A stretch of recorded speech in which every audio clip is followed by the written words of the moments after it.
Good morning વિદ્યાર્થી મિત્રો, કેમ છો બધા? મજામાં?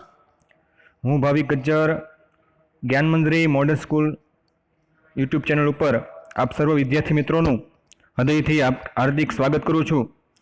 વિદ્યાર્થી મિત્રો, આજે આપણે ધોરણ 11ની અંદર ભૂગોળ વિષયની અંદર પાઠ નંબર 2 જે છે પૃથ્વીનો ઉદ્ભવ અને ઉત્ક્રાંતિ, બરાબર, તેનો વિષયનો અભ્યાસ છે આ લેક્ચરની અંદર આપણે કરવાનો છે. બરાબર, એ પહેલાં વિદ્યાર્થી મિત્રો આપણને ખ્યાલ છે કે ભાઈ પાઠ નંબર 1ની અંદર, એટલે કે ગયા લેક્ચરમાં પાઠ નંબર 1ની અંદર આપણે ભૂગોળ એક વિષય તરીકે, બરાબર, પ્રકરણ નંબર 1 જેના વિશેનો અભ્યાસ છે આપણે કરી ગયા છીએ. જેની અંદર મારે ખાસ મહત્વની એક વાત કરવાની છે કે ભાઈ હવેની જે એક્ઝામ જે આપણે લેવાની છે, બરાબર છે, એ એક્ઝામની અંદર આપણે સરકારશ્રી દ્વારા આપણને ખ્યાલ છે કે ભાઈ અમુક 30% જે અભ્યાસક્રમ જે છે એ બાદ કરી દેવામાં આવેલો છે. બરાબર, તો એ પણ તમને ટાઈમ ટેબલ તમને મળી જશે, સાથે સાથે એનો અભ્યાસક્રમ છે એ પણ તમને મળી જ ગયેલો હશે. બરાબર, તો ગયા લેક્ચરની જે ભૂગોળ એક વિષય તરીકેનો અભ્યાસ કર્યો હતો, તો આપણને ખ્યાલ છે કે ભૂગોળનો અર્થ, બરાબર, કે જે આપણે એક્ઝામની અંદર જે મુદ્દાઓ જે પૂછવાના છે, બરાબર, જેમાં અભ્યાસક્રમમાં આપણને ખબર છે કે ભૂગોળનો અર્થ, ભૂગોળ એક વિદ્યાશાખા તરીકે, ભૂગોળની વિષય શાખાઓ, ભૌતિક ભૂગોળ અને માનવ ભૂગોળ, અને લાસ્ટ ટોપિક છે ભૂગોળનું મહત્વ. બરાબર, તો સૌપ્રથમ વખત તો આપણે જ્યારે ભૂગોળ વિષય જે તરીકે આપણે જ્યારે તેનો અભ્યાસ કરતા હોઈએ છીએ, બરાબર, ત્યારે ભૂગોળ શું છે એ વિશેનો અર્થ આપણને ખ્યાલ હોવો જોઈએ. આપણને ખ્યાલ છે ને કે ભૂગોળ એટલે શું? કોણ કહે છે ભૂગોળ એટલે શું? બરાબર, ભૂગોળ એટલે એમ કહી શકાય કે ભૂગોળને આપણે અંગ્રેજી શબ્દ છે એ જિયોગ્રાફી કહીએ છીએ. બરાબર, એટલે જિયોગ્રાફી એટલે કે ભૂગોળ. અમુક વિદ્યાર્થી મિત્રોને એવું પણ ખ્યાલ હોતો નથી કે ભાઈ જિયોગ્રાફી એટલે કયો વિષય થતો હોય છે, બરાબર, સોશિયોલોજી છે. એટલે મહત્વની વસ્તુ પણ એ પણ તમારે સાથે સાથે યાદ તો રાખવાની જ છે. એટલે અંગ્રેજી શબ્દ છે જિયોગ્રાફી કહી શકીએ. હવે મિત્રો, ભૂગોળ એટલે કે જિયોગ્રાફી એટલે શું? જિયોગ્રાફી એટલે કે વર્ણન કરવું. બરાબર, કોઈ પણ વસ્તુ જે છે, બરાબર, કે દાખલા તરીકે ભૂગોળની અંદર આપણને ખ્યાલ છે કે ભાઈ જ્યારે ધોરણ 10ની અંદર આપણે સામાજિક વિજ્ઞાન વિશેનો અભ્યાસ જ્યારે કરતા હતા, બરાબર, જેની અંદર આપણને ખ્યાલ છે કે ભાઈ સામાજિક વિજ્ઞાનની અંદર મુખ્ય 3 પેટા વિભાગોમાં સામાજિક વિજ્ઞાન વેચેલું છે. એના વિશે અભ્યાસ કર્યો હતો આપણે. એમાં છેલ્લે અર્થશાસ્ત્ર આવે છે.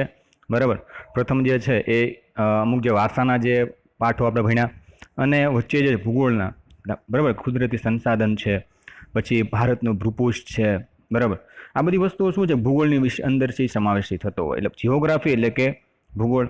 હવે જિયોગ્રાફી એટલે શું? ભૂગોળ એટલે શું? ભૂગોળ એટલે કે વર્ણન કરવું. શું થાય છે મિત્રો?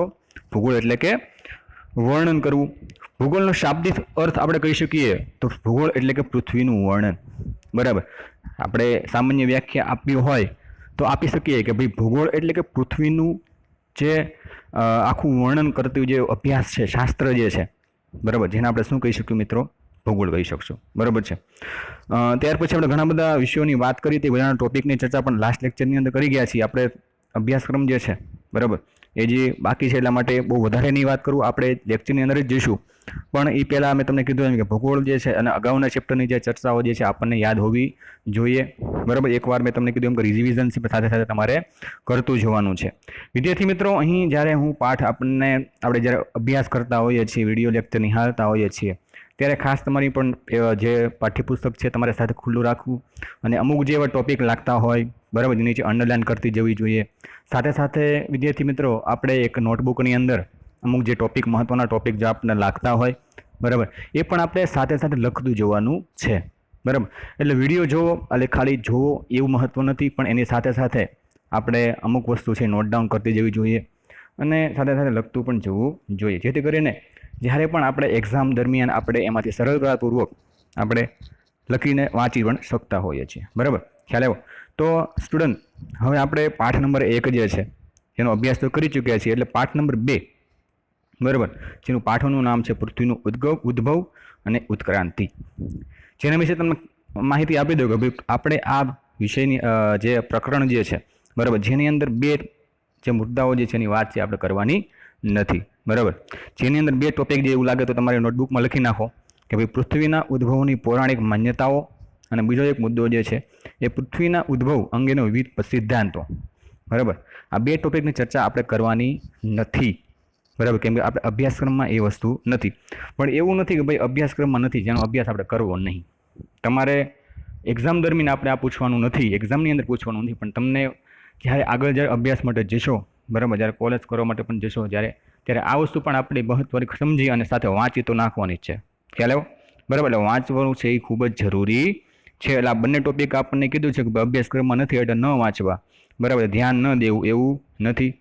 બરાબર. આ તો આપણે એક વ્યવસ્થા આપણી જળવાઈ રહે, બરાબર, તમને બહુ બોર્ડિંગ જે છે એ ન રહે એના એ હેતુથી આપણે અભ્યાસક્રમ ઓછો કરેલો સરકારશ્રી દ્વારા, પરંતુ એનો અભ્યાસ પણ આપણે સાથે ઘરે બેસીને પણ કરવાનો છે જ તે. બરાબર. તો વિદ્યાર્થી મિત્રો, આપણે પ્રાસ્તાવિક માહિતી જોઈએ પૃથ્વીનો ઉદ્ભવ અને ઉત્ક્રાંતિ વિશેનો જોઈએ. તેની અંદર હવે એક વાત કરી દઉં કે ભાઈ જ્યારે અભ્યાસ અહીં હું તમને વાત કરતો હોઉં ત્યારે અહીં જે અમુક ટોપિક ઉપર મારે જે અંડરલાઇન કરવાની હોય છે, બરાબર, જ્યાં તમને ધ્યાન દોરવા માટે, એ અત્યારે 2-3 લેક્ચર દરમિયાન હું કરી શકીશ નહીં, કારણ કે ટચપેડ જે છે થોડુંક ખરાબ હોવાના કારણે, બરાબર, તમારે છે તમારે સાથે જ હું કહીશ, તમે નોટ ડાઉન નીચે છે અંડરલાઇન કરી નાખો, સાથે સાથે તમારે અંડરલાઇન છે કરતી જવાની રહેશે. બરાબર. ચાલો મિત્રો, તો આપણે એક સરસ મજાનું ભગવાનનું નામ લઈ, બરાબર, ત્યાર પછી આ લેક્ચરની શરૂઆત કરીએ વિદ્યાર્થી મિત્રો. ખૂબ જ મજા આવશે. ઓકે. તો પાઠ નંબર 2 છે પૃથ્વીનો ઉદ્ભવ અને ઉત્ક્રાંતિ. જોઈએ તેની અંદર મિત્રો, તો વસુંધરા માનવીનું જન્મસ્થળ છે. મિત્રો અહીં આપણને કીધેલું છે કે વસુંધરા, બરાબર, એ માનવીનું એક જન્મસ્થળ છે એમ કહી શકીએ. ભૂગોળ સપાટી પર મનુષ્યનો સમગ્ર કાર્યવ્યવહાર ચાલે છે. કે ભાઈ આપણે ખ્યાલ છે કે ભાઈ મનુષ્ય જીવન જે છે એ પૃથ્વી ઉપર ટકેલું છે, બરાબર. એ ભૂસપાટી કે પૃથ્વી ઉપર આપણે જે રહીએ છીએ એ સપાટી ઉપર જ રહીએ છીએ, બરાબર. એટલે મનુષ્ય જીવન જે છે સમગ્ર કાર્ય વ્યવહાર છે એ પૃથ્વી ઉપર જ કરે છે, ભૂસપાટી ઉપર જ કરે છે. મનુષ્યનું શરીર પણ તેના મૃત્યુ બાદ ધરતીની ધૂળમાં ભળી જાય છે. મિત્રો અહીં આપણને એક વાત કરી છે કે ભાઈ મનુષ્ય જ્યારે જન્મ લે છે, બરાબર, ત્યાર પછી તે જુઓ તો માટી સાથે જોડાયેલા હોય છે, અને મૃત્યુ પછી પણ અંતે તો એ ક્યાં જતા હોય છે? માટીમાં સમાઈ જતા હોય, રાખ બની જતા હોય છે. એના વિશે આપણને ખ્યાલ જ છે, બરાબર. આપણે કંઈ લઈ જવાના નથી. ખ્યાલ આવ્યો? આપણે બધી વસ્તુ અહીં મૂકીને જવાનું છે. એટલે મનુષ્ય તમે જો મૃત્યુ બાદ પણ ધરતીની ધૂળમાં છે એ ભળી જાય છે. આ કારણે જ માનવીને ધરતીનો છોરું કહ્યું છે. શું કીધું છે મિત્રો? આ કારણે જ માનવીને ધરતીનો છોરું છે એમ કહી શકીએ. સમસ્ત માનવ સંસ્કૃતિનો ઇતિહાસ આ ધરતી માતા સાથે સંકળાયેલ છે. જ્યારથી પૃથ્વી પર માનવીનું અસ્તિત્વ સાકાર બન્યું છે, ત્યારથી જ પૃથ્વીના ઉદ્ભવથી માંડીને પૃથ્વીના વિવિધ આવરણો અંગે તે સતત વિચારતો રહ્યો છે. મિત્રો અહીં આપણને વાત કરી કે સમસ્ત માનવ જીવન જે છે, બરાબર, એક સાંસ્કૃતિક ઇતિહાસની ધરતી માતા સાથે સંકળાયેલ, ગાઢ રીતે સંકળાયેલું છે. જ્યારે પૃથ્વી પર માનવીનું અસ્તિત્વ સાકાર બન્યું છે, ત્યારથી જ પૃથ્વીનો ઉદ્ભવથી માંડીને પૃથ્વીના વિવિધ આવરણો અંગે તે સતત વિચારતા રહ્યો છે. તો આપણને ખ્યાલ આવ્યો છે કે ભાઈ પૃથ્વીના વિવિધ આવરણો કેટલા છે મિત્રો? અહીં આપણે અભ્યાસ ધોરણ 7ની અંદર પણ કરી ગયા છીએ, એટલે આપણને યાદ હોવું જોઈએ કે ભાઈ પૃથ્વીના 4 આવરણો છે, બરાબર છે. કયા કયા આવરણો છે?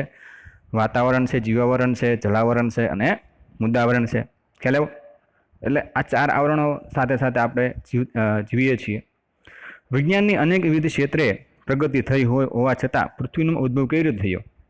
મિત્રો અહીં કીધું છે કે વિજ્ઞાન, બરાબર, વિજ્ઞાન શબ્દ છે આપણે ઉપયોગ કર્યો છે.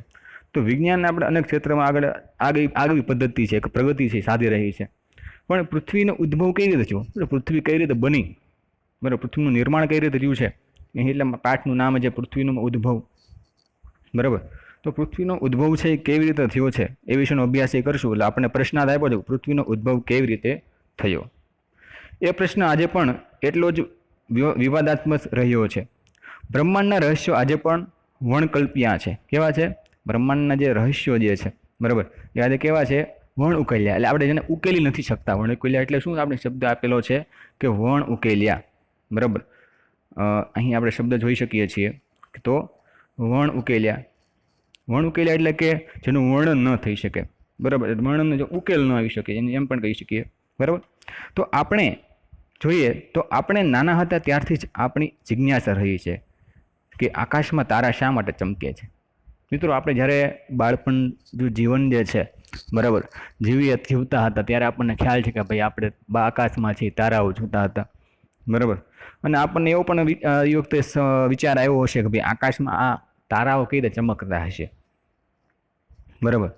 તો આ તારાઓ વિશે જોઈએ કે તારાઓની સંખ્યા કેટલી છે.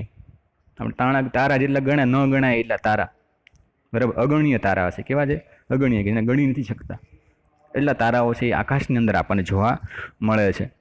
ઈશ્વરે તારાનું સર્જન શા માટે કર્યું છે એવો પણ આપણને પ્રશ્ન થયો છે. જ્યારે પૃથ્વી પરનો કોઈ વ્યક્તિ અવસાન પામે છે ત્યારે તે શું આકાશનો તારો બની જાય છે?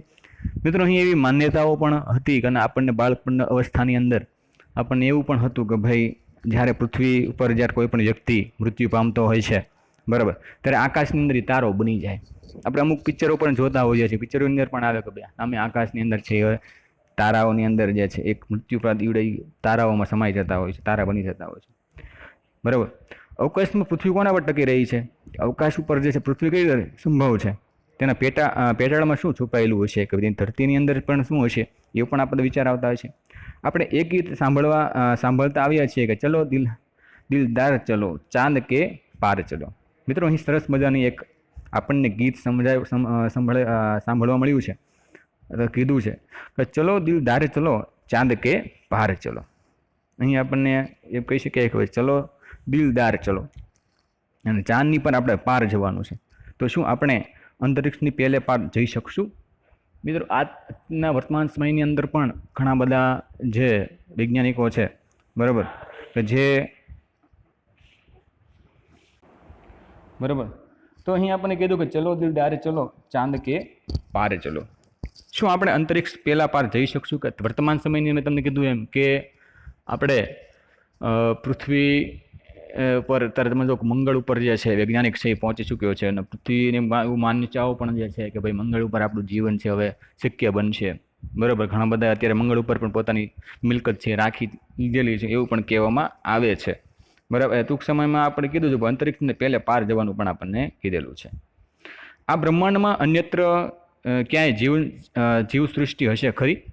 બરાબર, આપણને એવો પ્રશ્ન થતો હોય છે કે આ બ્રહ્માંડની અંદર ક્યાં ક્યાં જીવન સૃષ્ટિ હશે એ શક્ય હશે? આ બધા જ પ્રશ્નનો ઉકેલ મેળવવા આવો આપણે આ પ્રકરણનો સહેતુ અભ્યાસ કરવાનો છે, બરાબર. તો આપણને અહીં કીધેલું છે વિદ્યાર્થી મિત્રો કે ભાઈ પૃથ્વી ઉપરની અંદર જે આપણને જે પ્રશ્નો હોય છે કે ભાઈ તારા કઈ રીતે બનતા હોય છે, તારાનું સર્જન શા માટે થતું હોય છે, મૃત્યુ બાદ કે જે મનુષ્ય છે એ કઈ રીતે આકાશની અંદર તારા બનતા હશે, બરાબર. પૃથ્વી ઉપર રહીએ છીએ કે પૃથ્વી આપણે શક્ય કઈ રીતે છે જીવન, પૃથ્વીના પેટાળની અંદર છે એ શું હશે, બરાબર. આ બધા પ્રશ્નોનું નિરાકરણ આપણે આ લેક્ચરની અંદર કરવાનું છે, બરાબર. એટલે આ બધા પ્રશ્નોનો જો અભ્યાસ છે છુપાયેલો છે આ પ્રકરણની અંદર. તો અહીં આપણને પહેલો મુદ્દો આપેલો ટોપિક છે પૃથ્વીના ઉદ્ભવની પૌરાણિક માન્યતાઓ, બરાબર, કે જેનો અભ્યાસ છે આપણે અહીં કરવાનો નથી. તો વિદ્યાર્થી મિત્રો, અહીં આપણે ટોપિક જે વાત કરીએ તો પૃથ્વીના ઉદ્ભવની પૌરાણિક માન્યતાઓ, બરાબર, જેનો આપણે આ અભ્યાસક્રમની અંદર આ મુદ્દો જે છે એ વાત કરેલ છે, બરાબર. આના વિશે અભ્યાસ છે આપણે કરશું નહીં, બરાબર. આપણે અહીં આપણને કીધેલું છે પણ આપણે સાથે સાથે વાંચન તો કરી જ નાખવાનું છે એકવાર, બરાબર. ત્યાર પછી બીજો જે ટોપિક છે પૃથ્વીના ઉદ્ભવ અંગેના વિવિધ સિદ્ધાંતો જે છે અહીં આપેલા છે, બરાબર, કે જેની અંદર એક તારા ઉત્કલ્પનાઓ જે છે, યુવાંતર અથવા તો દ્રેય સંકલ્પનાઓ જે છે એ પણ અહીં આપણને આપેલી છે, બરાબર. આ ટોપિકની પણ ચર્ચા આપણે કરવાની નથી.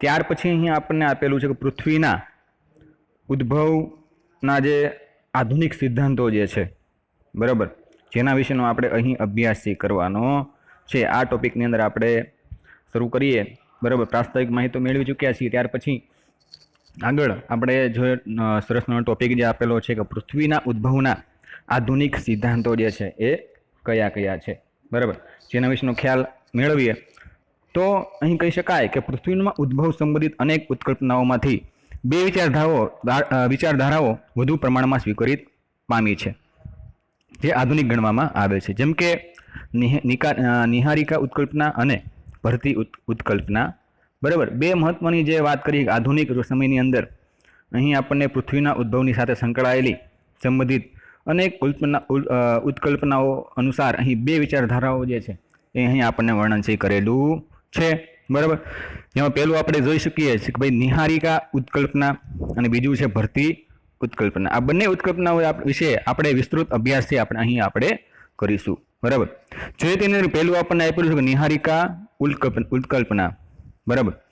જેની વિશે જોઈએ તો જર્મન તત્વજ્ઞ ઇમેન્યુઅલ કાન્ટે 1755માં આ કલ્પના ઉત્કલ્પના રજૂ કરી હતી. તો મિત્રો અહીં આપણે તેની નીચે અંડરલાઈન કરી નાખશું કે ભાઈ જર્મન તત્વજ્ઞ જે તત્વજ્ઞ જેને તત્વજ્ઞાની જેને કહી શકાય કે જે તત્વજ્ઞાનને જાણકાર જે વ્યક્તિ હોય એવા વ્યક્તિ જે છે એ એમેન્યુઅલ કાંટે, બરાબર, 1755માં ઉત્કલ્પના વિશેનો આપણને અભ્યાસ કરાવેલો છે, રજૂઆત કરેલી છે, બરાબર. તેના મત અનુસાર અબજો વર્ષો પહેલાં અવકાશમાં ઠંડુ અને ગતિહીન વાયુવીય વાતાવરણ અસ્તિત્વ ધરાવતું હતું. મિત્રો તેણે એક અભ્યાસ કરેલો છે, બરાબર, આ ઉત્કલ્પના વિશે, કે તે અનુસાર એને મત અનુસાર એવું કહેવામાં આવેલું છે કે ભાઈ અબજો વર્ષો પહેલાં, એટલે કે લાખો નહીં પણ અબજો વર્ષો પહેલાંની વાત કરી છે કે અવકાશમાં તમે જુઓ તો ઠંડુ અને ગતિવિહીન વાદળછાયું વાતાવરણ જે છે, વાયુવી વાદળ છે એ અસ્તિત્વ ધરાવતું હતું. વાયુવીય વાદળમાં રહેલા વાયુકણોના પારસ્પરિક ગુરુત્વાકર્ષણ બળના કારણે ભારે ઘર્ષણ થયું અને આ વાયુવીય વાદળ તપ્ત અને પોતાની કાલ્પનિક ધરી પર ફરતી નિહારિકામાં રૂપાંતર પામ્યું હતું. કે ભાઈ નિહારિકા ઉત્કલ્પના છે કઈ રીતે ધીમે ધીમે એની સ્વરૂપ છે એ થયું હતું એના વિશે વાત કરી છે. ભાઈ વાયુવીય વાદળની વાત કરીએ તો અહીંયા આપણે યાદ રાખવું પડશે. તો વાયુવીય વાદળ, બરાબર, કે વાયુવીય વાદળમાં રહેલા વાયુકણો પારસ્પરિક ગુરુત્વાકર્ષણ બળના કારણે ભારે ઘર્ષણ થયું અને આ વાયુવીય વાદળ તપ્ત અને પોતાની કાલ્પનિક ધરી પર ફરતી નિહારિકામાં રૂપાંતર થયું, બરાબર.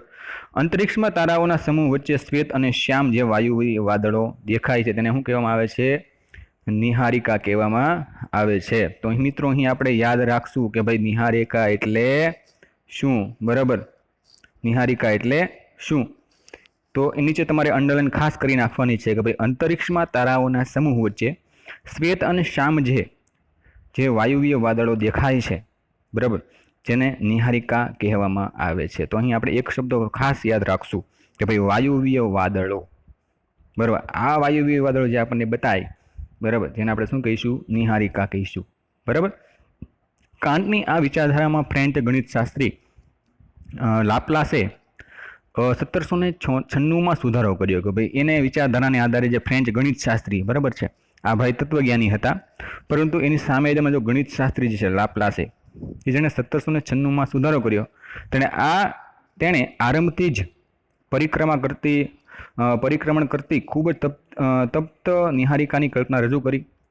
આ નિહારિકાની સપાટી પરથી ગરમી સતત ફેંકાતી હતી કે ભાઈ આ નિહારિકા તમે જો સતત પૃથ્વી સપાટી ઉપર ગરમી છે એ ફેંકે છે, બરાબર. પરિણામે તેની ગરમીમાં ક્રમશઃ ઘટાડો થતો ગયો. ધીમે ધીમે કેવું થતું જાય છે? એનું વાતાવરણ જે છે કે એ ગરમી કેવી થતી જાય? ધીમે ધીમે ઘટતી જાય છે. તે ધીમે ધીમે ઠંડી થવા લાગી. તેથી તેની સપાટીના ભાગો સંકોચાઈને ઘટ બનતા લાગ્યા છે. કે ધીમે ધીમે તમે જો કે ભાઈ ગરમી છે એ સુકાતી જાય છે અને ધીમે ધીમે ઠંડુ વાતાવરણ છે થતું જાય, બરાબર. અને એ ઠંડીના કારણે તમે જો કે ભાઈ ગરમીના ઘટાડાના કારણે નિહારિકાના જે કદમાં ધીમે ધીમે શું થતું જાય છે? ઘટાડો થતો જાય છે. અને અંતઃ તમે જોશો મિત્રો તો એ સંકોચાઈને અલગ અલગ ભાગોમાં વેચાઈ જાય અને ઘટ બનવા લાગ્યા છે. આ નિહારિકાને કદ ધીમે ધીમે ઘટાડો થતાં તેના અક્ષ ભ્રમણ વેગમાં ઉત્તરોત્તર વધારો થવા લાગ્યો છે, બરાબર. તેથી તેના કેન્દ્રીયગામી બળ કરતાં કેન્દ્ર ત્યાગી બળ, જો મિત્રો અહીં બે શબ્દો આપેલા, કેન્દ્રગામી અને કેન્દ્ર ત્યાગી, બરાબર. આ બંને શબ્દ તમારે યાદ છે, રાખવાના છે, બરાબર.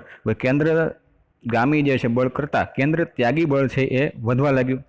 કેન્દ્ર ત્યાગી બળના કારણે નિહારિકાની સપાટી પરની સમાંતરે એક પછી એક વાયુવીય જથ્થો છૂટો પડી અને વલયાકારે અવકાશમાં ફેંકાયો. ધીમે ધીમે તમે જોઈશો મિત્રો અહીં આપણને આકૃતિમાં નિહારિકાની ઉત્કલ્પના જે છે 2.3 આકૃતિ તમે જોઈ શકો છો કે ધીમે ધીમે એ જે વલયો જે છે ફરતા એ ફેંકાતા જતા હોય છે, બરાબર. તો આ વાયુ એમ કહી શકાય કે આ વાયુવીય પદાર્થો જથ્થો નિહારિકાના પોતાના ગુરુત્વાકર્ષણ બળના લીધે તેની આસપાસ ફરવા લાગ્યા. આ વાયુવીય પદાર્થોનું ધીમે ધીમે સંયોજન અને એકત્રીકરણ થવાના કારણે વલયાકારે વાયુવીય પદાર્થો ઘનગોળમાં પરિવર્તન થયા. ધીમે ધીમે ગોળ જે છે એ ઘન સ્વરૂપમાં જે છે, બરાબર, એ પરિવર્તન પામે છે, જે ગ્રહો તરીકે ઓળખવા લાગ્યા. આપણે પૃથ્વીના જે ગ્રહો વિશે આપણે અભ્યાસ કર્યો છે, બરાબર. તો આ ગ્રહો કઈ રીતે બન્યા, બરાબર? એની ફરતે તમે જો વલયો હોય છે, ખ્યાલ આવ્યો? તો આ વલયો તમે જો એવું સ્વરૂપ ગોળાકાર જે છે એ ધન સ્વરૂપમાં ગોળાકાર પરિવર્તન થઈ ગયું અને જેના કારણે એને ગ્રહો તરીકે ઓળખાય છે. તો એની જે પણ તમારે અંડરલાઈન ખાસ કરી નાખવાની રહેશે. Okay student? ગ્રહોનું ઘનીકરણ થતાં પહેલાં આ સમગ્ર પ્રક્રિયાનું પછીથી પુનરાવર્તન થતાં કેટલા ગ્રહોમાંથી ઉપગ્રહો પણ બન્યા. મિત્રો, ગ્રહો અને ઉપગ્રહો, બરાબર, કોઈ પણ ગ્રહ હોય એને એક ઉપગ્રહ પણ હોય છે, એવું તમારે યાદ રાખવું. એટલે ગ્રહો છે, મેં કીધું છે, ગ્રહોનું ઘનીકરણ થતાં પહેલાં આ સમગ્ર પ્રક્રિયાનું પછીથી પુનરાવર્તન થતાં કેટલા ગ્રહોમાંથી ઉપગ્રહો છે એ બન્યા, બરાબર. મૂળ નિહારિકાનો બાકી રહેલો ભાગ તે સૂર્ય કહેવાયો. કે ભાઈ નિહારિકામાંથી અમુક જે ભાગ છૂટો પડ્યો તેને શું નિર્માણ કરવામાં આવ્યું હતું? આખું નિર્માણ શેનું થયું? સૂર્યનું નિર્માણ થયું, બરાબર. આ રીતે સૌર પરિવારનો ઉદ્ભવ કરોડો વર્ષ પહેલાં થયો હતો. મિત્રો, એમ કહેવાય છે કે આવી જ્યારે એક આખી જે પ્રક્રિયા થતી હોય છે, બરાબર છે, તો આ પ્રક્રિયાને અંતે સૌર પરિવારનો ઉદ્ભવ છે એ કરોડો વર્ષો પહેલાં થયો એમ કહેવામાં આવે છે, બરાબર. તો પહેલાં આપણે વાત કરી, બરાબર, કે ભાઈ નિહારિકા ઉત્કલ્પનાની. ત્યાર પછી એનો જે બીજો પ્રકાર જે છે, વિચાર છે, એ ભરતી ઉત્કલ્પના, બરાબર, જેના વિશે અભ્યાસ આપણે કરીએ તો સાગર જળમાં ચંદ્ર અને સૂર્યના ગુરુત્વાકર્ષણ બળના કારણે ભરતી આવે છે. જો મિત્રો, ભરતી અને ઓટ આપણે શબ્દ સાંભળેલો છે, બરાબર. ભરતી ક્યારે આવે, ઓટ ક્યારે આવે? તો ભરતી ઓટ સાથે તમે જુઓ કે સાગર જળમાં ચંદ્ર અને સૂર્યના ગુરુત્વાકર્ષણ બળના કારણે. તો મિત્રો, ભરતી જે છે કઈ રીતે આવે છે એવું પૂછે આપણને, તો આપણને યાદ હોવું જોઈએ. તો નીચે પણ તમારી સાથે અંડરલાઈન કરી નાખવી. તો સાગર જળમાં ચંદ્ર અને સૂર્યના ગુરુત્વાકર્ષણ બળના કારણે ભરતી છે આવે છે. આ ભરતીને લક્ષ્યમાં રાખીને ઇંગ્લેન્ડના ભૂગોળવિદા સર જેમ્સ જીન્સ તથા જેફરીજે સૌર પરિવારને ઉત્પત્તિ માટે 1919માં ભરતી ઉત્કલ્પનાનો રજૂ કરી છે. મિત્રો, અહીં આપણને ખાસ તમારે એ યાદ રાખવાનું રહેશે કે ભાઈ જે તે ભરતી ઉત્કલ્પના છે તો એની સાથે એક તત્વજ્ઞ હતા, બરાબર. તત્વજ્ઞનું તમારું નામ યાદ રાખવાનું. એ જ પ્રમાણે ભરતી ઉત્કલ્પના જે છે એની સાથે છે એ સર જેમ્સ જીન્સ અને જેફરીજે, બરાબર, સૌર પરિવારની ઉત્પત્તિ માટે 1919માં ભરતી ઉત્કલ્પનાની રજૂઆત કરી હતી. તો એની નીચે પણ તમારે સાથે સાથે અંડરલાઇન છે કરતું જવાનું છે. ત્યાર પછી જોઈએ તો આ ઉત્કલ્પના પ્રમાણે વિશાળકાય વાયુપિંડ ધરાવતા આપણા આદિ સૂર્યની નજીકમાંથી એક પ્રવાસી તારો છે પસાર થયો, બરાબર. આ પ્રવાસી તારો આપણે સૂર્યના કદ કરતાં અનેક ગણો મોટો હતો. મિત્રો, અહીં આપણને કીધું છે કે ભાઈ જ્યારે એક એની પાસેથી એક કદ ધરાવતો એક જે છે ને કે સૂર્ય કરતાં એક તારો છે પસાર થાય છે. આ પ્રવાસી તારો છે કેવું કીધું છે? આપણા સૂર્ય કરતાં પણ કદ એનો મોટો હતો, તેથી તેનું ગુરુત્વાકર્ષણ પણ વધુ હતું, બરાબર. એનું કદ છે મોટું હતું, એના કારણે એનું જે ગુરુત્વાકર્ષણ બળ કેવું હતું મિત્રો? મોટું, બરાબર. ગુરુત્વાકર્ષણનો નિયમ કોણે આપ્યો તો આપણને ખ્યાલ છે ને? તો એ તમારે યાદ છે, રાખવાનું રહેશે મિત્રો, બરાબર છે. આ પ્રવાસી તારાના ગુરુત્વાકર્ષણ બળના કારણે સૂર્યની સપાટી પર વાયુવીય ભરતી આવી, બરાબર. હવે આવા તારાઓ જે છે એ ગુરુત્વાકર્ષણના બળના કારણે થઈને સૂર્યની સપાટી ઉપર શું આવે છે? વાયુવીય ભરતી આવે. કેવી આવે છે? વાયુવીય ભરતી, બરાબર. પ્રવાસી તારો જેમ જેમ સૂર્યની વધુ નજીક આવતો ગયો તેમ તેમ ભરતીની ઊંચાઈ છે વધતી જાય છે.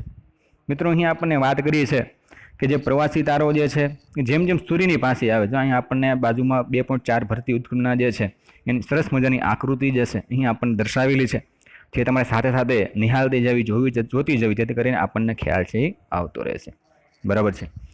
તો અહીં આપણને કીધું છે કે પ્રવાસી તારો જેમ જેમ સૂર્યની વધુ નજીક આવતો ગયો તેમ તેમ ભરતીની ઊંચાઈ છે એ વધતી ગઈ. સિગાર કે ચિરુટ આકારનો વાયુવીય જથ્થો પ્રવાસી તારા તરફ આકર્ષાયો અને તે સૂર્યમાંથી છૂટો પડી ગયો હતો, બરાબર. અહીં આપણને તારો જે કીધું છે કે ભાઈ વાયુવીય તારો જે છે એ આકર્ષાઈને સૂર્યમાંથી શું પડી જાય છે? તારો છે એ પ્રવાસી તારો છૂટો પડી જાય છે, બરાબર. પ્રવાસી તારો સૂર્યની જેમ જેમ દૂર થતો ગયો તેમ તેમ તેનું ગુરુત્વાકર્ષણ બળ પણ ઘટતું ગયું. એટલે એમ કહી શકાય કે ભાઈ સૂર્યની જેમ જેમ એ પ્રવાસી તારો દૂર થતો જાય છે તેમ તેમ એનું ગુરુત્વાકર્ષણ બળ કેવું થતું જાય છે? ઘટતું જાય છે, બરાબર. સૂર્યમાંથી છૂટા પડેલા ભાગને સૂર્યના ગુરુત્વાકર્ષણ બળના કારણે ધરતી ભ્રમણ અને પરિક્રમણ ગતિ પ્રાપ્ત થઈ છે, બરાબર. તો સૂર્યમાંથી જે છૂટો પડેલો ભાગ જે છે, બરાબર, એ સૂર્યના ગુરુત્વાકર્ષણ બળના કારણે ધરતી ભ્રમણ અને પરિક્રમણ ગતિ પ્રાપ્ત થતી જાય છે. સમય જતાં સિગાર આકારનો છૂટો પડેલો ભાગ ઠરવા લાગ્યો અને સંકોચક પ્રક્રિયાના કારણે તેનું વિભાજન છે એ થતું જાય છે, બરાબર. એટલે ધીમે ધીમે તમે જોશો મિત્રો અહીં તો એ તારો જે છે એનાથી છૂટો પડે છે, સિગાર આકારનો તારો, બરાબર. તેમાંથી ગ્રહો ઉદ્ભવ્યા છે. અહીં આપણને નીચે ગ્રહો આપેલા છે કે સૌથી મોટો જે છે ગુરુ, ત્યાર પછી બંને બાજુ તમે જોશો પહેલેથી બુધ, શુક્ર, પૃથ્વી, મંગળ, ગુરુ, શનિ, યુરેનસ અને નેપચ્યુન. બરાબર, આ ગ્રહોનું નામ પણ તમને ખાસ પહેલાં યાદ છે હોવા જોઈએ. બરાબર છે. તો અહીં આપણને કીધું કે ભાઈ તેના કારણે છે ને તેમાંથી ગ્રહોનું ઉદ્ભવ થયું. સૂર્ય અને ગ્રહો વચ્ચે પણ આ જ પ્રક્રિયાનું પરિવર્તન થતાં ઉપગ્રહો બન્યા. એટલે સૂર્ય અને ગ્રહો, બરાબર, આ બે યાદ રાખો. સૂર્ય અને ગ્રહોની વચ્ચે જે પણ પ્રક્રિયા થાય, પુનરાવર્તન થાય છે, જેના કારણે ઉપગ્રહોનું નિર્માણ છે થાય એમ કહેવાય. બરાબર, જેના કારણે શું થાય છે? ઉપગ્રહો છે એ બને છે. આ ઉત્કલ્પના પ્રમાણે આપણે સૌર પરિવારનો ઉદ્ભવ છે થયો હતો. બરાબર, તો આના કારણે શું વાત કરી છે મિત્રો? તો આના કારણે થઈને આવી જે ઉત્કલ્પના થતી હોય, બરાબર, તો જેના કારણે સૌર પરિવારનો ઉદ્ભવ જે થયો એમ કહી શકીએ. પૃથ્વી સહિત અન્ય ઉપગ્રહોનો ઉદ્ભવ તેઓના સૂર્યની ક્રમ, કદ, ધરતીનું નમન, ઉપગ્રહોની સંખ્યા વગેરે અનેક પ્રશ્નોના ઉકેલ ભરતી ઉત્કલના કારણે પ્રાપ્ત થયા છે. બરાબર, અહીં આપણે કીધું છે કે તેઓએ સૂર્યની ક્રમ, કદ, ધરતીનું નમન અને ઉપગ્રહોની સંખ્યા, બરાબર, અને આ અનેક પ્રશ્નોના ઉકેલના કારણે ભરતી ઉત્કલ્પનાના કારણે જે પ્રાપ્ત થયા તેમ આપણે મિત્રો કહી શકશું. આ વિચારધારા લોકપ્રિય અને સર્વસ્વીકૃત છે બની છે. બરાબર, આ જે આપણને ભરતી ઉત્કલ્પનાની જે વ્યાખ્યા આપી છે, ભરતી ઉત્કલ્પના વિશે જે આપણને ખ્યાલ આપ્યો છે, બરાબર, એ વિચારધારા છે એ લોકપ્રિય અને સર્વસ્વીકૃત છે બની છે એમ કહી શકીએ. આપણું સૌરમંડળ એક જ પ્રકારના વાયવીય પદાર્થોની ભરતી પ્રક્રિયાની રચાયેલું છે. બરાબર, કે આપણું જે સૌરમંડળ જે છે એ કેવું છે? તો વાયવીય પદાર્થોથી ભરતી પ્રક્રિયામાં રચાયેલું છે એમ કહી શકીએ. બરાબર, તો આ આપણને બે જે ઉત્કલ્પનાઓ વિશેનો અભ્યાસ છે આપણે કર્યો છે. તેના વિશે અમુક જે ટોપિક છે તમારે સાથે સાથે તમારી નોટબુકમાં પણ લખતા જવાના છે, એ આપણે ભૂલશું નહીં. બરાબર છે વિદ્યાર્થી મિત્રો. ત્યાર પછી વિદ્યાર્થી મિત્રો અહીં આપણને એની પછી જે આપણે વાત કરી કે ભાઈ બંને ઉત્કલ્પના વિશે આપણે અભ્યાસ કર્યો કે પૃથ્વીના ઉદ્ભવના આધુનિક સિદ્ધાંતો. બરાબર, હવે એની અંદર આપણને વાત કરીએ સૌર પરિવાર. બરાબર, સૌર પરિવાર કે સૌર પરિવાર જે છે એમાં એ મુદ્દાની અંદર કઈ કઈ વસ્તુઓનો સમાવેશ થાય છે, સૌર પરિવાર છે કેવો છે, બરાબર, સૌર પરિવારની અંદર કઈ કઈ વસ્તુઓનો સમાવેશ છે એ થાય છે, બરાબર, જેના વિશેનો અભ્યાસ છે આપણે આ પ્રકરણમાં છે સાથે સાથે કરીશું. જોઈએ તેની અંદર તો ગ્રહો, ઉપગ્રહો, લઘુગ્રહો, ઉત્કલ્પનાઓ અને ધૂમકેતુઓનું મંડળ જેનો અધિકૃષ્ટતા સૂર્ય છે. મિત્રો અહીં આપણને કીધેલું છે કે ગ્રહો છે, ઉપગ્રહો છે, લઘુગ્રહો છે, ઉત્કલ્પનાઓ છે અને ધૂમકેતુઓ, બરાબર, એનું મંડળ એ બધાને શેને આધીન છે ભાઈ? તો ભાઈ સૂર્યને આધીન છે. બરાબર છે, સૂર્યની આધાર ઉપર છે બધી વસ્તુઓ રચાયેલી છે અથવા તો છે એવું પણ આપણે કહી શકીએ. સૌર પરિવારમાં 8 ઉપગ્રહો ઉપરાંત 173 કરતાં વધુ ઉપગ્રહો, આશરે 45,000થી વધુ લઘુગ્રહો, ધૂમકેતુઓ, ઉત્કલ્પનાઓ વગેરેને સંયુક્ત રીતે સૌર પરિવાર કે સૂર્યમંડળ કહેવામાં આવે છે. તો વિદ્યાર્થી મિત્રો અહીં આપણે એની નીચે પણ ખાસ અંડરલાઇન કરી નાખવાની છે તમારે. બરાબર, કે ભાઈ સૌર પરિવારમાં જે છે કેટલા ગ્રહો છે? તો અહીં આપણને કીધું છે કે 8 ગ્રહો. કેટલા ગ્રહો છે? 8. ઉપગ્રહોની સંખ્યા પૂછી હોય તો 173 કરતાં પણ વધુ છે. બરાબર, એટલે ચોક્કસ આપણને આંકડો આપેલો નથી, પણ 173 કરતાં પણ વધુ ઉપગ્રહો છે. 45,000થી પણ વધુ લઘુગ્રહો છે. બરાબર, ધૂમકેતુઓ, ઉત્કલ્પનાઓ, આ બધાનો જે સંયુક્ત પરિવાર જે છે જેને આપણે શું કહીશું મિત્રો? સૂર્યમંડળ કહીશું. બરાબર, તો આપણે સૂર્યમંડળ પણ યાદ રાખી શકું અને સૌર પરિવાર પણ આપણે કહી શકશું. એટલે નીચે આપણને સરસ મજાની આકૃતિમાં દર્શાવેલું છે ભાઈ. બરાબર, કે ભાઈ સૂર્યની ગ્રહોનું અંતર મિલિયન એટલે કે 10 લાખ કિમી છે એમ કહી શકીએ. તો સૂર્યનું એક સરસ મજાનું આપણું સૌરમંડળ આપેલું છે. એમાં સૌપ્રથમ વખત તમે જોઈશો તો સૂર્ય છે. બરાબર, એના મુખ જે છે અંતર જે આપણને દર્શાવેલું છે કે બુધ જે છે, બરાબર, એના મેક્યુરી કહીશું. ત્યાર પછી શુક્ર છે, વેન્યુઝ, પૃથ્વી, અર્થ, મંગળ જે છે, માર્સ, ગુરુ છે, જ્યુપિટર, શનિ, બરાબર, ત્યાર પછી યુરેનસ અને નેપચ્યુન. સૌથી દૂરનો ગ્રહ કયો છે? સૂર્યની સૌથી દૂરનો ગ્રહ પૂછ્યો હોય તો આપણે આકૃતિમાં જોઈને શું કહીશું ભાઈ? નેપચ્યુન. તો આપણે એ પણ યાદ હોવું જોઈએ કે સૂર્યનો સૌથી દૂરનો ગ્રહ કયો છે, અને સૌથી નજીકનો ગ્રહ પૂછ્યો હોય સૂર્યની તો કયો આવશે ભાઈ? બુધ આવશે. બરાબર, ખ્યાલ આવ્યો? અહીં તમને આકૃતિમાં જોઈશો કે ભાઈ આકૃતિ સૌથી બધાને એમ થાય કે બધા છે સૂર્ય બુધ છે એક સરખો જ છે, શુક્ર સરખો, એવું નથી. એ બધાના જે અલગ અલગ જે વર્ણન છે એ આપણને કરેલું છે. તમે આકૃતિમાં જોશો તમને ખ્યાલ આવશે કે ભાઈ બુધ છે કેવો છે, સૌથી નાનો છે ગ્રહ, બરાબર છે. શુક્ર છે, પૃથ્વી કેવું છે, મંગળ છે, બરાબર. ગુરુ તમે જોશો, ત્યાર પછી શનિ તમે જોશો. આકૃતિ બધાની છે એ અલગ અલગ છે, બરાબર. એમાં પણ એક સમાનતા છે નહીં, એ પણ તમારે યાદ રાખવાનું છે. એ શા માટે તમે જોઈશું આગળ. તો સૂર્ય મધ્યમ કદનો તારો છે જે સ્વયં પ્રકાશિત છે અને પોતાના પરિવારના સભ્યોને પ્રકાશિત કરે છે. મિત્રો અહીં આપણને કીધેલું છે કે સૂર્ય મધ્યમ કદનો તારો છે. કેવો છે? કદ એનું એટલું બધું મોટું પણ નથી અને એટલું બધું નાનું પણ નથી, એટલે કદ એનું છે મધ્યમ છે. કેવું છે? મધ્યમ કદ.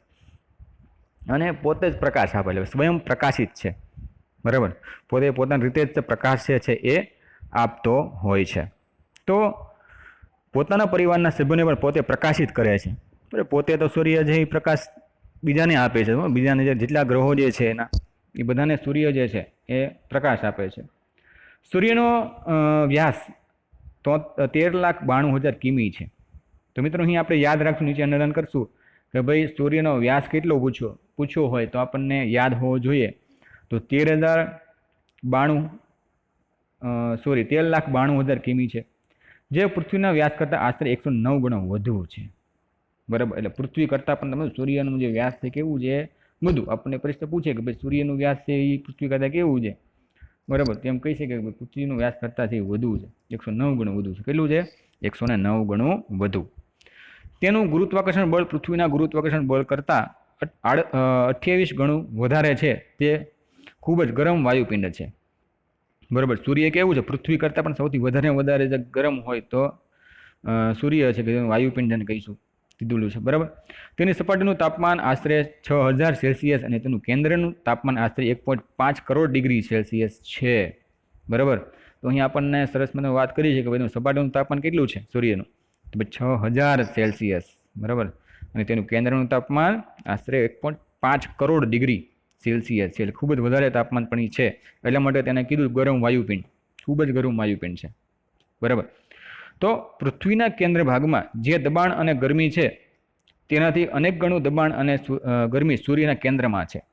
મિત્રો અહીં આપણને સરસ મજાની વાત કરી છે. તો પૃથ્વીના કેન્દ્ર ભાગમાં જે દબાણ અને ગરમી છે, બરાબર, તેનાથી અનેક ગણું દબાણ અને ગરમી સૂર્યના કેન્દ્રમાં છે તેમ આપણે કહી શકશું. તેથી અહીં થતા નામાંકિત પ્રક્રિયામાં સૂર્ય દ્રવ્યના હાઇડ્રોજન પરમાણુઓનું એકીકરણ થતાં હિમાલયમાં રૂપાંતર થતું જાય છે, બરાબર. તો અહીં આપણને કીધું છે તો પૃથ્વીના કેન્દ્ર ભાગમાં જે દબાણ અને ગરમી છે, બરાબર, તેનાથી અનેક ગણું દબાણ અને ગરમી સૂર્યના કેન્દ્રમાં છે. તેથી અહીં થતી નાભિકીય પ્રક્રિયામાં સૂર્ય દ્રવ્યના હાઇડ્રોજન પરમાણુઓનું એકીકરણ થતાં હિલિયમમાં રૂપાંતર થાય છે, જેના થકી પ્રકાશ અને ગરમી રૂપી પ્રચંડ ઉર્જાથી પેદા થાય છે. એટલે આપણે તમે જોવો છો કે ભાઈ અમુક આપણે રીતે સૂર્યમાંથી પણ ઉર્જા પેદા કરીએ છીએ, બરાબર છે. તો 12,000 અબજ ટન કોલસો બાળવાથી જેટલી ઉર્જા પેદા થાય છે તેટલી જ ઉર્જા સૂર્યની પ્રતિ સેકન્ડે પેદા થાય છે. મિત્રો અહીં આપણને મોસ્ટ ઇમ્પોર્ટન્ટ વાત કરી છે કે 12,000 અબજ ટન કોલસો એટલે બાળીએ અને એમાંથી આપણે જેટલી સૂર્યની ઉર્જા ઉત્પન્ન કરતા હોઈએ, બરાબર, એના કરતાં પણ તમે જો સૂર્યનું જે પ્રતિ સેકન્ડે, બરાબર, અહીં કીધું પ્રતિ સેકન્ડ, બરાબર, પ્રતિ સેકન્ડે જે એનું તમે જો ઉર્જા કેટલી પેદા કરે છે એવડી, બરાબર, એટલું તો ખાલી 12,000 અબજ ટન તો એ ખાલી પ્રતિ સેકન્ડ ઉર્જા પેદા કરે છે, બરાબર. એટલે આ ઉર્જા વિકિરણ રૂપે અંતરિક્ષમાં ફેલાય છે, બરાબર. તો એ ઉર્જા ક્યાં જતી રહી છે? તો અહીં આપણને કીધું છે કે ભાઈ અંતરિક્ષના અંદર જે છે એ ફેલાતી જતી જાય છે. અહીં આપણને વાત કરી છે તો સૂર્યની સપાટી પર દેખાતા કાળા અને ધાબાની સૂર્ય કલંકો કહે છે. તો મિત્રો અહીં નીચે અંડરલાઈન કરી નાખશું આપણે. તો સૂર્યની સપાટી પર દેખાતા કાળા, બરાબર, સૂર્યની સપાટી પર દેખાતા કાળા ધાબાને સૂર્ય કલંકો કહેવામાં આવે છે. શું કીધું છે? સૂર્ય કલંક એને કહી શકશું, બરાબર. ત્યાર પછી વાત કરી છે કે સૂર્ય કલંકો સૂર્ય સપાટી પર આવેલી ફાટ કિરણો છે. શું કીધું? સૂર્ય કલંકોને શું કહેવામાં આવી છે? સૂર્ય સપાટી પર આવેલી ફાટ કિરણ, બરાબર, નીચે અંડરલાઈન કરી નાખશું. જેમાં થઈને સૂર્યની આંતરિક ગરમી બહાર આવે છે. જ્યારે સૂર્ય કલંકોની સંખ્યા વધુ હોય ત્યારે આપણે વધુ ગરમીનો અનુભવ છે એ કરીએ છીએ. તો જેમ જેમ આપણે સૂર્યની આંતરિક ગરમીની બહાર જતા જઈએ છીએ ત્યારે સૂર્ય કલંકોની સંખ્યામાં વધુ હોય છે અને આ વધુ હોવાના કારણે વધુ ગરમી અનુભવાય છે. અને સૂર્યની ફરતે 400 કિમી સુધીના તેજાયમય આવરણને ફોટોસ્ફિયર કહેવામાં આવે છે. તો મિત્રો આપણને નીચે અંડરલાઈન કરી નાખશું આપણે કે ભાઈ ફોટોસ્ફિયર એટલે શું?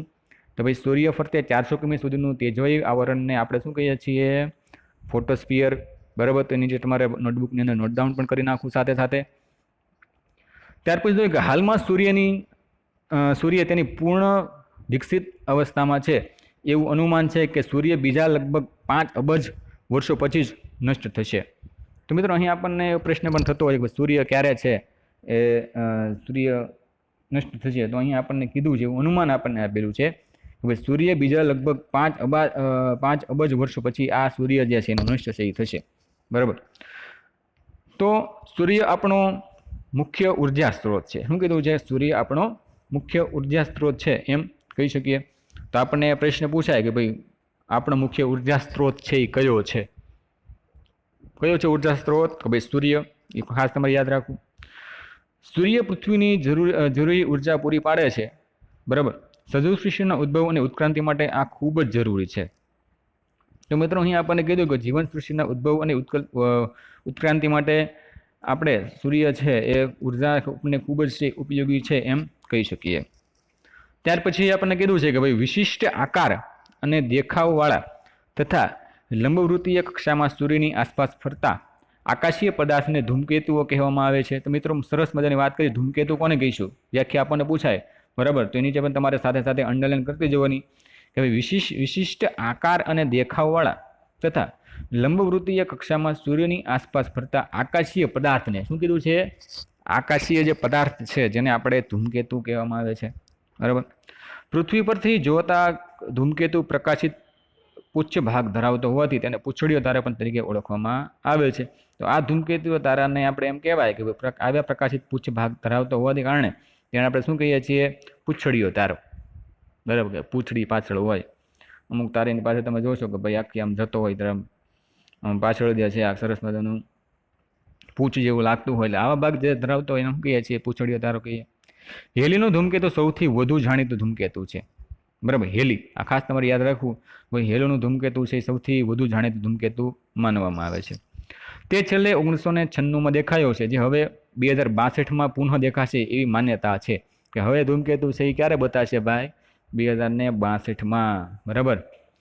પ્રાચીન કાળમાં ધૂમકેતુ દેખાય તો યુદ્ધ, રોગચાળો, પૂર જેવી વિનાશક દુર્ઘટનાઓ થશે તેવી માન્યતા હતી, પરંતુ તેનું દેખાવું એક સહજ ખગોળીય ઘટના છે. તો મિત્રો અહીં આપણને એવું માન્યતાઓ પણ ઘણી બધી હતી કે ભાઈ જ્યારે ધૂમકેતુ બધાય બરાબર તારો ત્યારે યુદ્ધ થાય, રોગચાળો, બરાબર આવી બધી કાંઈક દુર્ઘટના બનશે એવી માન્યતા હતી, પણ એવું કાંઈ છે નહીં.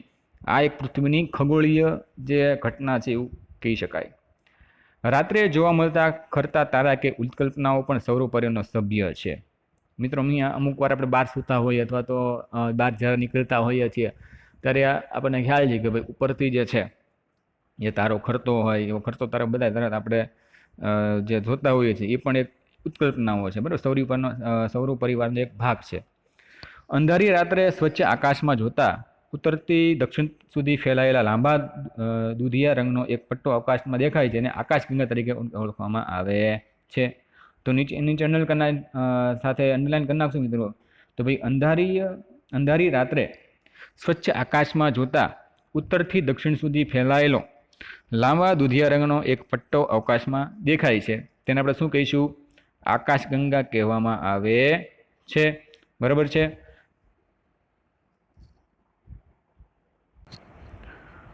મિત્રો અહીં આપણે આ લેક્ચર જે છે એ પૂર્ણ કરીએ, જેની અંદર આપણે આ લેક્ચરની અંદર આપણે વાત કરી કે ભાઈ પાઠ નંબર 2 છે પૃથ્વીના ઉદ્ભવ અને ઉત્ક્રાંતિ વિશે, જેની પ્રાસ્તાવિક માહિતી આપણે મેળવી હતી. ત્યાર પછી પૃથ્વીના ઉદ્ભવના આધુનિક સિદ્ધાંતો છે કયા કયા છે. બરાબર. જેમાં 2 ઉત્કલ્પનાઓ વિશે આનો અભ્યાસ આપણે કર્યો હતો. અને છેલ્લે આપણે સૌર પરિવાર જે છે બરાબર એની વિશે વાત કરી.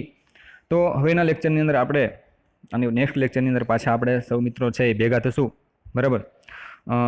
ત્યાં સુધી આપણે તમારે હોમવર્કની અંદર બરાબર, તો હોમવર્કની અંદર તમારે વિદ્યાર્થી મિત્રો અહીં તમને સૌરવ પરિવાર જે છે બરાબર તેના વિશેનું વર્ણન છે તમારે એકવાર સરસ મને વાંચવાનું છે. એક તો સંપૂર્ણ વાંચવાનું તો છે જ તે, જેટલું ચાલુ છે એટલું બરાબર. તો પણ સૌરવ પરિવાર વિશેની જે આપણે સરસ મજાની આકૃતિ છે એ આપણા હોમવર્કની અંદર છે તમે કરવાની રહેશે બરાબર છે.